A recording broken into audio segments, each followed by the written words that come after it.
ആണ് ഇത് ആദ്യം പറഞ്ഞത്, ഫാദർ ഓഫ് മോഡേൺ മെഡിസിൻ. അദ്ദേഹം പറഞ്ഞത് all disease begins from gut എന്നാണ്. നമ്മളും ഇപ്പോൾ അത് തന്നെയാണ് പറയുന്നത്. നമ്മുടെ ആയുർവേദത്തിലും നമ്മുടെ വേദങ്ങളിലെല്ലാം അത് തന്നെയാണ് നമ്മൾ പറഞ്ഞത്. All disease begins from gut എന്നുള്ളതാണ് ബേസിക് തിയറി. നമ്മൾ ഈ പ്ലേറ്റിൽ നിന്നാണ് ഈ പ്രശ്നങ്ങൾ ഉണ്ടാവുന്നത്, അല്ലെങ്കിൽ നമ്മുടെ ഭക്ഷണമാണ് ഇതിന്റെ അടിസ്ഥാന കാരണം എന്ന് പറയുമ്പോൾ തന്നെ ചില ഭക്ഷണങ്ങൾ ഒഴിവാക്കണം, അല്ലെങ്കിൽ ചില ഭക്ഷണം ഇൻക്ലൂഡ് ചെയ്യണം എന്നാ പറയുക. അതിനർത്ഥം നമ്മൾ ജീവിതകാലം മുഴുവൻ ഒന്നോ രണ്ടോ സാധനങ്ങൾ മാത്രം കഴിച്ചുകൊണ്ടിരിക്കണം, ബാക്കിയുള്ള എല്ലാം നമ്മൾ ഉപേക്ഷിക്കണം. അങ്ങനെയല്ല.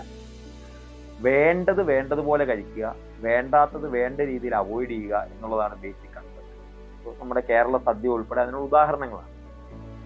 അതിനകത്ത് നമ്മൾ ചില സദ്യക്കൊക്കെ പോയിരുന്ന് നമ്മളൊരു പറയില്ലേ, ഇതിന് ചോറ് വിളമ്പാൻ സ്ഥലമില്ലല്ലോ.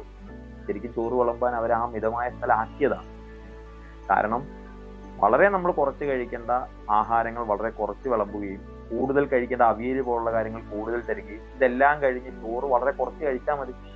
അതിനുവേണ്ടിയാണ് അത് വളരെ കുറച്ചായി മാറുന്നത്. അപ്പോൾ ഇങ്ങനെ നമ്മൾക്ക് വേണ്ട ആഹാരം കൂടുതൽ കഴിക്കുകയും നമുക്ക് വേണ്ടാത്ത ആഹാരങ്ങൾ നമ്മൾ കുറച്ച് കഴിക്കുകയും ചെയ്യുന്നതാണ് ഒരു ഐഡിയൽ പ്ലേറ്റ്. അങ്ങനെ വരുമ്പോൾ ഈ പറഞ്ഞ പ്ലേറ്റ് ആണ്, അല്ലെങ്കിൽ ഭക്ഷണമാണ് നമ്മുടെ ആരോഗ്യത്തിന് ഏറ്റവും പ്രധാനപ്പെട്ട ഘടകം എന്നുള്ളത് നമുക്ക് കുറച്ചുകൂടി കൂടുതൽ വ്യക്തമായിട്ട് മനസ്സിലാക്കാൻ പറ്റും.